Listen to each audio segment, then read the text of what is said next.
Je vais directement commencer par une story time pour illustrer le thème de cette vidéo qui est la santé, les maladies et la guérison.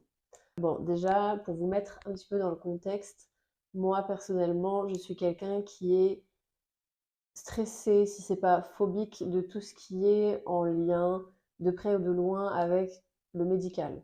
Donc c'est assez ironique, étant tatoueuse, manipulant des aiguilles, voyant du sang quasiment tous les jours, ça me dérange pas, mais vraiment, dans mon inconscient, il y a quelque chose qui fait que je suis vraiment phobique de tout ce qui touche au médical. Donc c'est-à-dire que quand je vais aller me faire une prise de sang, par exemple, si je regarde, vous pouvez être sûr que je tombe dans les pommes. Jusqu'ici, j'ai jamais eu de problème, quel qu'il soit, de santé. Je me suis jamais fait opérer. Les seuls soucis que j'ai pu avoir, c'est une suspicion d'endométriose. J'aurais dû faire une cœlioscopie que je n'ai jamais faite. C'est tout. Sinon, j'ai jamais eu aucun problème. Tous les check-ups que j'ai fait jusqu'ici étaient bons. Voilà. Donc récemment, il y a quelques mois maintenant, je suis allée faire un check-up tout à fait banal.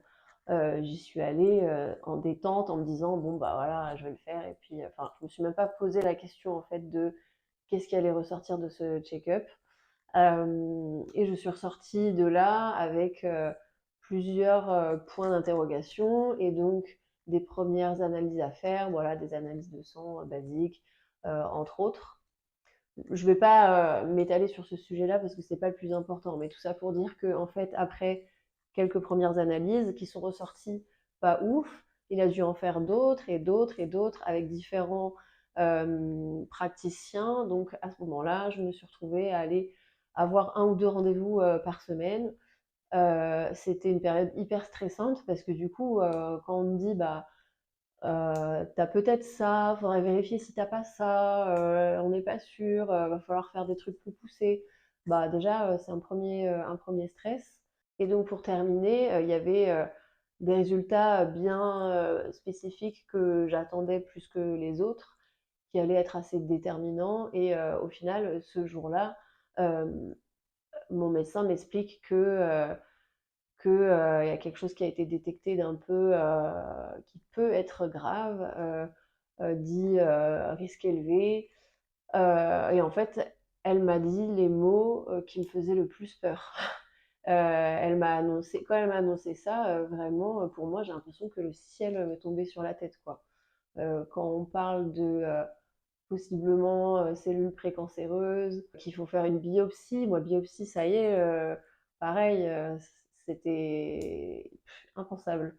Donc, franchement, ça a été compliqué à encaisser et donc là où je veux, en venir du coup, c'est qu'à ce moment-là, bon, j'ai eu un petit temps de stress, d'angoisse, de panique où tu t'imagines le pire, forcément. Tu t'imagines, bah, avoir le cancer, tu te poses plein de questions, je vais devoir, peut-être, je sais pas, faire des chimiothérapies, je vais me sentir mal, je vais devoir annuler mes rendez-vous, du coup pas d'argent. Imagine je meurs, qu'est-ce que je vais faire de ma fille? Enfin, voilà, tous ces trucs-là. Que sincèrement, tu beau être, hyper, élevé en conscience, hyper, spirituel, hyper tout ce que tu veux, c'est quelque chose d'humain, en fait, d'avoir peur à ce moment-là. Donc j'ai vécu ça. J'ai eu l'immense chance d'avoir, très bien été entourée, que les personnes autour de moi aient eu les bons mots et bonnes réactions et m'ont aidée à prendre du recul rapidement, très rapidement. Donc qu'est-ce que j'ai fait à ce moment-là? Après avoir, stressé un bon coup, je me suis souvenue qu'il y a quelques années, j'avais regardé un reportage, à l'époque il était sur Netflix. Le titre c'est Heal, donc guérir, guérison. Et en fait, ça traite de personnes qui ont eu une guérison grâce à un petit peu tout ce qui est holistique, donc hors médecine traditionnelle, on va dire. Et j'avais regardé ça il y a un moment, je l'avais pas fini et je m'étais dit: «Il faut que je retrouve ce reportage, je pense que ça pourrait, m'aider à prendre du recul sur ça». Donc je me suis connectée sur Gaïa, Gaïa qui est une plateforme, géniale, c'est absolument pas, sponsorisé, je passe ma vie à, promouvoir, cette plateforme. C'est un petit peu le Netflix des gens conscients, quoi. Ça parle de développement personnel, de spiritualité, d'ouverture de conscience, d'ancienne civilisation. Ça parle de tous ces trucs-là. Donc, clairement, je passe ma vie dessus. Donc, je me suis connectée sur Gaïa. J'ai regardé ce premier reportage, donc Heal. Je l'ai regardé en entier.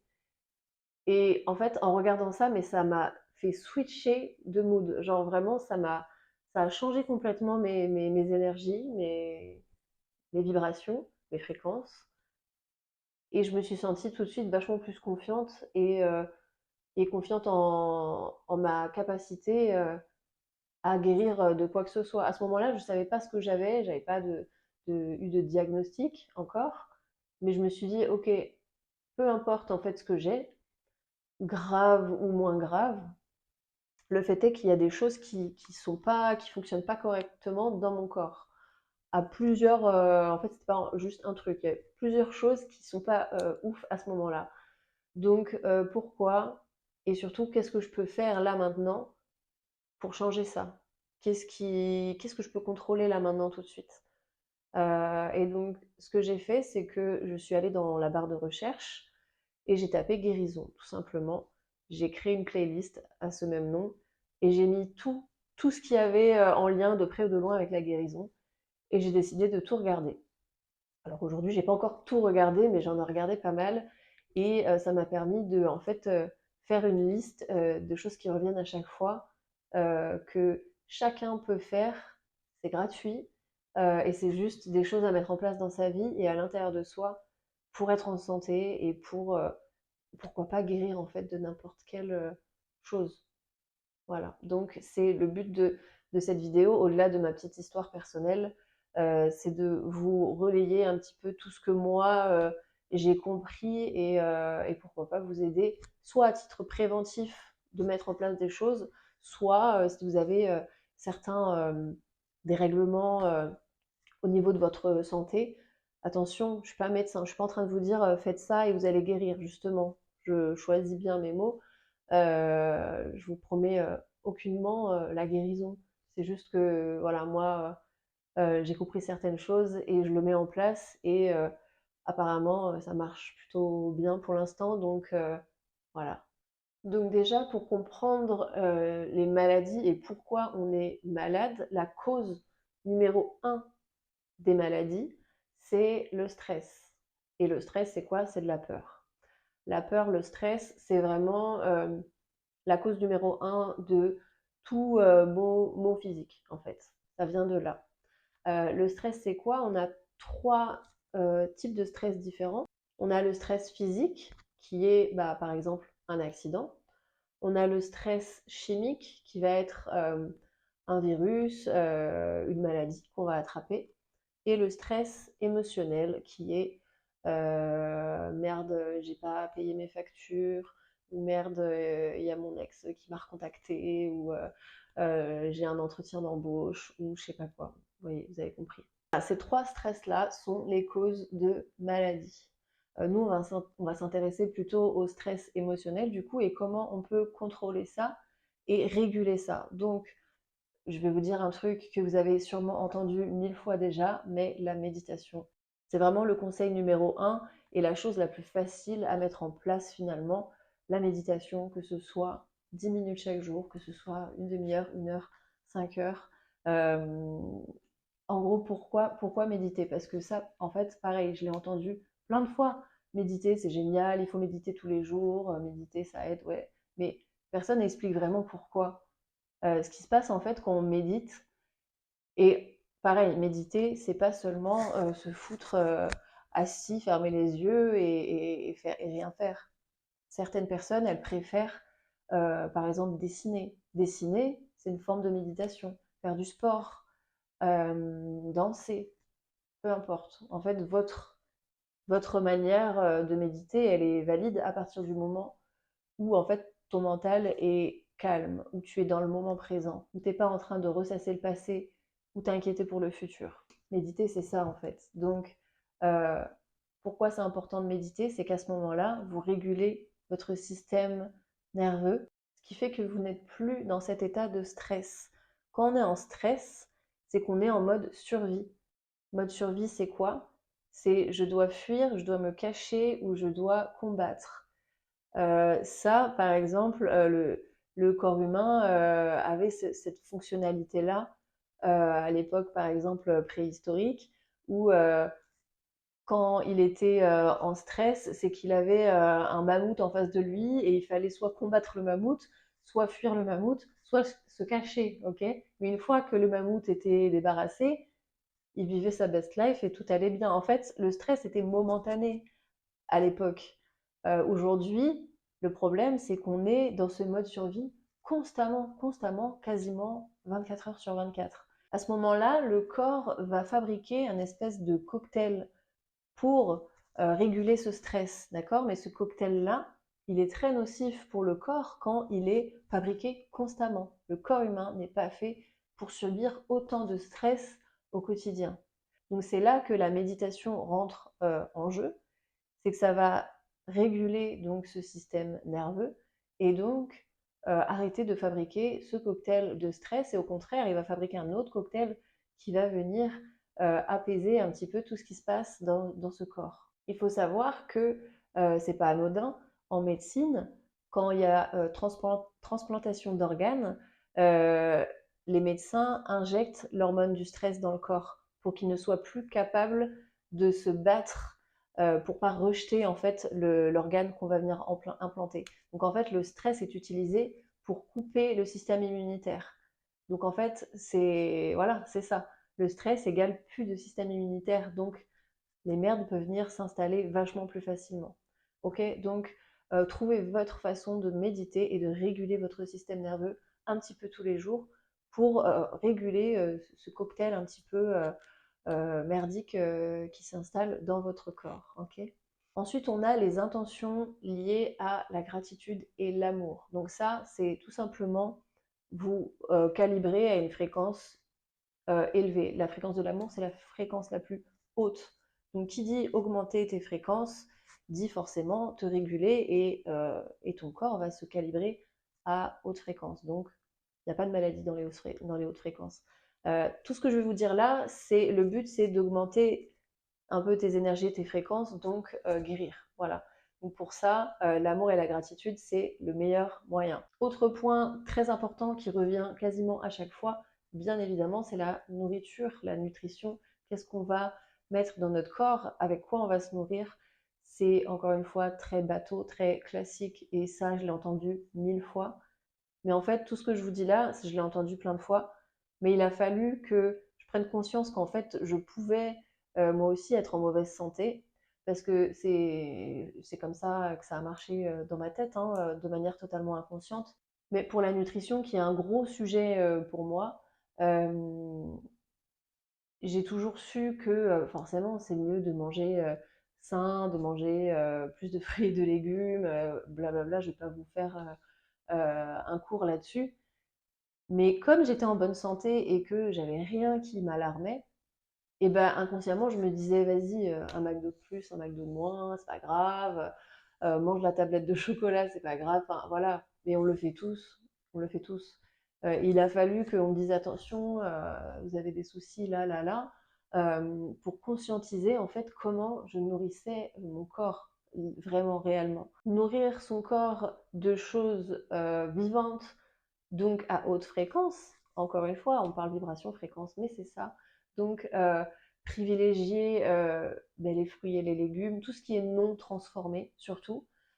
Éviter le sucre, le café, les produits laitiers et la viande aussi. C'est principalement ce qui revient beaucoup, les aliments à éviter.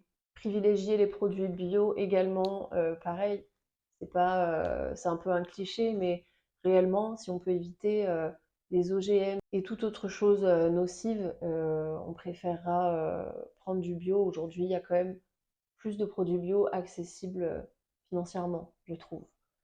Voilà. À ce moment-là aussi, j'ai commencé à m'intéresser à l'Ayurveda, du coup, qui est une médecine plus ancienne encore que la médecine chinoise. J'ai pris rendez-vous avec une spécialiste donc en Ayurveda qui m'a fait mon bilan de santé et donc je travaille avec elle sur quels aliments marchent le mieux pour moi et sont plus favorables à mon état de santé. Donc j'ai commencé avec elle là avant les fêtes. Donc peut-être que je vous ferai un retour une fois que j'aurai exploré ça un peu plus. Mais en tout cas, voilà, ça y est, j'ai posé ma conscience sur comment me nourrir au mieux pour moi et pour mon corps. Donc voilà, très important la nutrition dans ce domaine-là. Autre chose aussi qui revient beaucoup et dont il y a eu des études qui prouvent que c'est un outil très puissant, qui a un pouvoir très puissant de guérison, c'est tout simplement se connecter à la terre et à la nature. Donc en anglais, on appelle ça grounding. Donc tout simplement demander à la terre, grâce à ses hautes fréquences, de nous apporter guérison. Demander à la terre de nous apporter la médecine parce qu'elle est absolument partout. J'avais vu un reportage où ils ont fait vraiment des études de personnes qui quotidiennement allaient se connecter à la terre, mais pas forcément se mettre pieds nus, allongés dans la forêt. Juste se poser en touchant une feuille et puis se connecter à la feuille, ça suffit. C'est vraiment avoir un lien peau à peau avec un élément de la nature. Ça suffit vraiment. Donc je trouve ça incroyable, des personnes qui avaient des problèmes au niveau des yeux, qui en restant, je crois, 24 heures connectées, les cellules se réparaient et tout, incroyable. Et pour terminer, on a un élément aussi très important, c'est les sons, les vibrations et les fréquences, du coup, par le son. Le son permet d'accorder l'instrument qui est le corps à la tonalité de la santé. Pareil, hein, vous pouvez aller vous renseigner sur le pouvoir du son, mais c'est un outil qui est largement utilisé dans un processus de healing, donc de guérison. Il y a des bains sonores, que ce soit avec donc, les bols de cristal, bols tibétains, les diapasons, plein de façons différentes d'utiliser les sons. Il y a aussi les sons binauraux, ou les fréquences à différents niveaux. Il existe des sons binauraux ou des fréquences pour absolument tout. Moi, je sais que j'utilise assez quotidiennement, par exemple, quand j'ai besoin d'être concentrée. Donc, il en existe pour la concentration, pour les maux de tête, pour évacuer le stress. Voilà, vous pouvez regarder, il y en a partout, Spotify, Deezer, YouTube, partout. Le son par la voix aussi est très très important. On minimise le pouvoir de notre voix. Donc utiliser le chant, dire des mantras à voix haute, euh, mais c'est des, vous savez, quand on récite un sort en magie, c'est ça en fait, c'est un vrai pouvoir. Tout ce que vous dites a une puissante vibration, fréquence, encore une fois, et donc utiliser sa voix, ça va amplifier la chose. Donc n'hésitez pas à trouver des mantras, donc mantras hindous, il en existe beaucoup. Mais peu importe en fait quel mantra, vous pouvez même en créer vos propres mantras. Vous pouvez aussi fredonner de manière consciente certains sons, des sons sacrés comme le Om ou Amen, dire des choses vraiment comme ça, lentement, et laisser sentir la vibration de votre voix vous traverser.